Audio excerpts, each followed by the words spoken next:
Shall I start? Yes, sir. Okay, sir. Media మిత్రులకి నమస్కారం. తెలంగాణ రాష్ట్రం ఏర్పాటైన 10 సంవత్సరాల్లో తెలంగాణ రాష్ట్ర ప్రభుత్వం యొక్క నిర్లక్ష్య వైఖరి వల్ల సుమారు 25,000 మంది విద్యార్థులు మొన్న జరిగినటువంటి సైనిక్ స్కూల్ అడ్మిషన్స్కి ఎంట్రన్స్ రాసి రేపో మాపో రిజల్ట్ వచ్చిన తర్వాత అడ్మిషన్స్ వస్తాయని ఎదురు చూస్తున్నటువంటి సమయంలో ఆంధ్రప్రదేశ్ ప్రభుత్వం 10 సంవత్సరాలు ముగిసిపోయినందున తెలంగాణ విద్యార్థులంతా కూడా నాన్ లోకల్ కోటా అవుతారని ఒక సర్క్యులర్ని కోరుకొండ సైనిక్ స్కూల్ నుంచి ప్రకటించడం జరిగింది.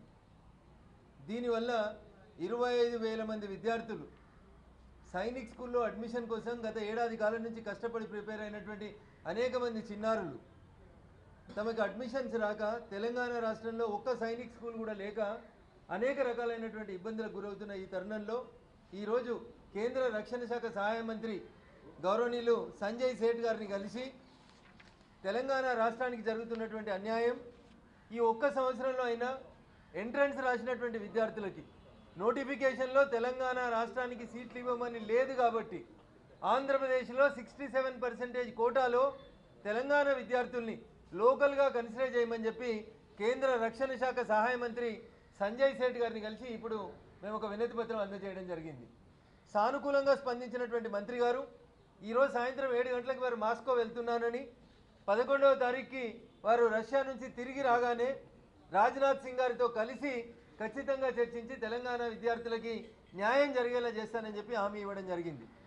దురదృష్టం 10 సంవత్సరాల్లో అధికారంలో ఉన్నటువంటి అప్పటి టీఆర్ఎస్ ప్రభుత్వం కానీ ప్రస్తుతం అధికారంలోకి వచ్చిన ప్రభుత్వం కానీ ఒక సైనిక్ స్కూల్ కావాలని దరఖాస్తు పెట్టుకోకపోవడం వల్ల ఇలా తెలంగాణలో ఉన్నటువంటి సుమారు 25,000 మంది విద్యార్థులు ఎవరైతే సైనిక్ స్కూల్లో అడ్మిషన్ కావాలని ఎంట్రన్స్ రాసిండ్రో పాపం ఆ పిల్లల భవిష్యత్ అంతా కూడా అయోమయానికి గురి చేస్తూ ఉన్నటువంటి పరిస్థితులలో తెలంగాణ రాష్ట్రానికి కొత్తగా ఒక 3 సైనిక్ స్కూల్స్ కూడా ఇవ్వాలని చెప్పి నేను గౌరవ మంత్రి సంజయ్ సేఠ్ గారికి వినతి పత్రం ఇవ్వడం జరిగింది.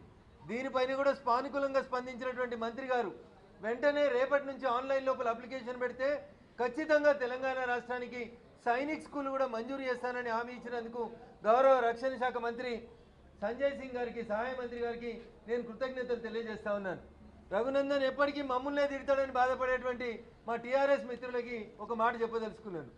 2017లో భారత ప్రభుత్వం నరేంద్ర మోడీ గారి నాయకత్వంలో తెలంగాణలో వరంగల్లో సైనిక్ స్కూల్ పెట్టుకోమని అప్పటి కేంద్ర విద్యాశాఖ రక్షణ శాఖ సహాయ మంత్రి శ్రీపాద నాయక్ గారు ఉత్తర్వులు ఇచ్చినారు.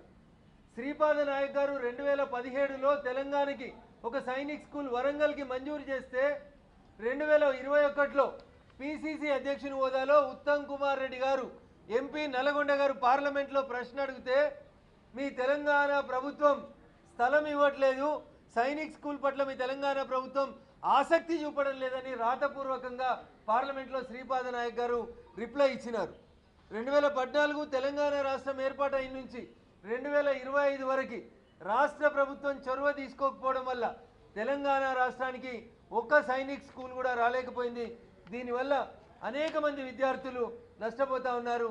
నిన్న మొన్న వచ్చినటువంటి ఈ సర్క్యులర్ వల్ల తెలంగాణ ప్రాంత విద్యార్థులకు అన్యాయం జరుగుతుందని నాకు తెలిసిన వెంటనే విద్యార్థులు వారి తల్లిదండ్రులను తీసుకొని ఈరోజు వచ్చి రక్షణ శాఖ మంత్రి గారిని కలిసి చేయడం జరిగింది.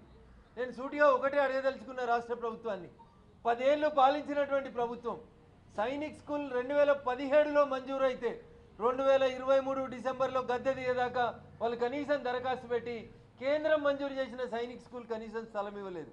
ఇప్పుడు వచ్చిన ప్రభుత్వానికి కూడా నేను చేసేటువంటి అప్పీల్, 15 నెలలైంది, స్పెసిఫిక్గా మీరు స్థలం ఎక్కడ ఇస్తారో రేపు మీరు తెలియజేస్తే కొత్తగా తెలంగాణకి 3 లేదా 4 సైనిక్ స్కూల్స్ని మంజూరు చేయించి తీసుకొచ్చే బాధ్యతని రఘునందన్ మెదక్ పార్లమెంట్ సభ్యునిగా నేను తీసుకుంటానని చెప్పి ఈ సందర్భంగా తెలియజేస్తూ విద్యార్థుల మానసిక వేదని సహృదయంతో అర్థం చేసుకొని ఈ అకాడమిక్ ఇయర్లో వీళ్ళ అడ్మిషన్స్ కోసం ప్రయత్నం చేస్తానని మాటిచ్చిన కేంద్ర రక్షణ శాఖ సహాయ మంత్రి సంజయ్ సేఠ్ గారికి నేను మరొకసారి కృతజ్ఞతాభివందనాలు తెలియజేస్తా ఉన్నాను. థ్యాంక్ యూ అనండి.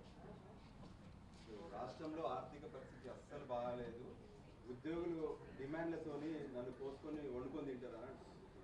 ఇంత చేతగానితనం తన మాటలలో వ్యక్తపరచడం అనేది ముఖ్యమంత్రి కుర్చీలో కూర్చున్నటువంటి వ్యక్తికి తగదు. టీఆర్ఎస్ ప్రభుత్వం అధికారంలో ఉన్నప్పుడు ఆర్టీసీ కార్మికులు సమ్మె చేస్తామంటే పీసీసీ అధ్యక్షుని హోదాలో రేవంత్ రెడ్డి గారు మాట్లాడిన మాటల్ని ఒకసారి మా మీడియా మిత్రులు గుర్తు చేసుకోవాలి. మరి ఆ రోజేమో సమ్మెకు బొమ్మని సమ్మెకు మద్దతు ఇచ్చినటువంటి ముఖ్యమంత్రి ఇవాళ ఏం మాట్లాడుతున్నాడు? కోసుక తింటారని. నిన్నెందుకు కోసుక తింటారన్న? మనిషిని కోసుక తింటే విషం అవుతాడు, నిన్ను కోసుక తింటే కూడా అది ప్రజలకు విషం అవుతుందన్న. చేత కాకపోతే పాలన చేత కాకపోతే అయితే లేదని చెప్పండి. కాడి కింద పెట్టి మీరు మళ్ళీ ఎన్నికలకు పోతారా, రాష్ట్ర అసెంబ్లీని డిజాల్వ్ చేస్తారా, ఏదో ఒకటి చేయండి. మీ చేతగానితనానికి ఇప్పుడు వచ్చి కొత్తగా నన్ను కోసుక తిన్నా నేను రూపాయి ఇయ్యను. ఇప్పుడన్నా ఏ ముఖ్యమంత్రి అన్నా ఏ రాష్ట్రంలోనైనా ఇంత అసమర్థంగా ఇంత అస్తవ్యస్తంగా పరిపాలనని కొనసాగించినటువంటి ముఖ్యమంత్రి ఎవరైనా ఉన్నారంటే అది కేవలం మన ప్రస్తుత తెలంగాణ ముఖ్యమంత్రి గారు తప్ప ఇంకొకటి కాదు. చేత కాకపోవడం ఏందన్నా? ఏం చెప్పిండు? రాహుల్ గాంధీ గారిని తీసుకొచ్చి మీకు ఒకసారి గుర్తు చేయాలి రాజు గారు. ఇవన్నీ పథకాలు ప్రకటిస్తారు కదా, పైసలు ఏడికేలు వస్తాయని చెప్పి మీలాంటి ఒక జర్నలిస్ట్ మిత్రుడు అడిగితే ఆ రోజు రాహుల్ గాంధీ గారు చెప్పినటువంటి మాట, కేసీఆర్ కుటుంబం 1,00,000 కోట్ల రూపాయలు అవినీతి చేసి తిన్నారు, అది గక్కిస్తాం, ఆ పైసల్ని తీసుకొచ్చి తెలంగాణ ప్రజలకు పంచుతాం. నేను 1 అవర్లో మీకు షేర్ చేస్తాను. ఆ ప్రెస్ కట్ ఇప్పుడు ఢిల్లీ ప్రెస్ గ్రూప్లో పెడతాను. రాహుల్ గాంధీ గారి నోట రేవంత్ రెడ్డి గారు ఎన్నికల ప్రచారంలో చెప్పించారు, మీరు చెప్పిన ఈ ఉచిత పథకాలకు డబ్బులు ఎక్కడివి అని అడిగితే కేసీఆర్ కుటుంబం దగ్గర నుంచి 1,00,000 కోట్లు గక్కిచ్చి దాంతో పథకాలకు పైసలు ఇస్తా అన్నాడు. మీరు అధికారంలోకి వచ్చి 16 నెలలు దగ్గరికి వచ్చింది. 16 నెలల నుంచి కేసీఆర్ దగ్గర నుంచి కనీసం 16 పైసలు గుంజినరా? మీరు కనీసం ఒక్కళ్ళని అరెస్ట్ చేసి జైల్లో పెట్టినరా? నిన్నడో మొన్న ఒక ఈఎన్సీని జైల్లో పెట్టిరు తప్ప మీరు చేసింది ఏం లేదు. పరిపాలన చేతగాక కాంగ్రెస్ పార్టీ రేవంత్ రెడ్డి నాయకత్వంలో తెలంగాణ ప్రజల్ని తెలంగాణ సమాజాన్ని అడుగడుగునా మోసం చేస్తుందనేది తెలంగాణ సమాజం గుర్తించినటువంటి అంశం. మార్కెట్లో తెలంగాణ నమ్మే పరిస్థితి లేదు. ఇది రేవంత్ రెడ్డి గారిని నమ్ముతలేదు, రాహుల్ గాంధీ గారు రేవంత్ రెడ్డి గారిని నమ్ముతలేరని ఆయన బాధ చెప్పుకుంటే మంచిగా ఉంటుంది. కానీ తెలంగాణ చాలా గొప్పగా ఎదుగుతున్నటువంటి రాష్ట్రం, అనేక రకాలైనటువంటి వనరులు ఉన్నటువంటి రాష్ట్రం. తెలంగాణలోని ప్రజలు నమ్ముతలేరు, లేదా బ్యాంకులు నమ్ముతలేవు, ఢిల్లీకి వస్తే ఈడు చెప్పులు ఎత్తుకపోతాడు, ఇట్లాంటి భాష మాట్లాడడం అనేది ఒక ముఖ్యమంత్రి స్థానంలో ఉన్నటువంటి వ్యక్తికి తగదు. తెలంగాణకు బరాబరి పరపతి ఉంది, ఢిల్లీలో అందరూ నమ్ముతురు కాబట్టే పోయిన నెల కదా జనవరి 2025లో నువ్వు వస్తే 10,000 కోట్లు కేంద్రం పూచికత్తు ఇచ్చి నీకు లోన్ ఇచ్చింది కదా. ఇదే 2025 జనవరిలో కదా నువ్వు 10,000 కోట్లు అప్పు తీసుకుపోయి రైతులకి రైతు బంద్ చేస్తా అని చెప్పి నువ్వు తీసుకుపోయిన డబ్బులు. మరి పరపతి లేకపోతే 10,000 కోట్లు ఎట్లొచ్చినాయి? నువ్వు ముఖ్యమంత్రి అయినాక 1,50,000 కోట్ల అప్పు ఎట్లా పుట్టింది? ఇవి ఆడలేక మధ్యలో ఓడింది అన్నట్టు మాట్లాడుతున్నాడు రేవంత్ రెడ్డి గారు తప్ప ఇంకొకటి కాదు. మల్లికార్జున్ ఖర్గే చేసిన వ్యాఖ్యలు మీ దృష్టికి కూడా వచ్చినాయి. 16వ తారీఖు నాడు పీఎంకి తెలిసే జమ్మూ కాశ్మీర్ పర్యటన రద్దు చేసుకున్నారు. మరి టూరిస్టులను కాపాడంలో విఫలమైన తనని మాత్రం తను కాపాడుకున్నాడని కామెంట్ చేశారు. కాంగ్రెస్ పార్టీ మొదటి నుంచి ఈ దేశ రక్షణ విషయంలో అనేక సార్లు పక్క దేశాలతో రాజీ అయ్యేటువంటి మాటలు మాట్లాడుతుంది, పాకిస్తాన్కి అనుకూలంగా ఉండే మాటలు మాట్లాడుతుంది తప్ప ఈ దేశ ప్రజల హితం కోరి ఎన్నడూ పనిచేయలేదు.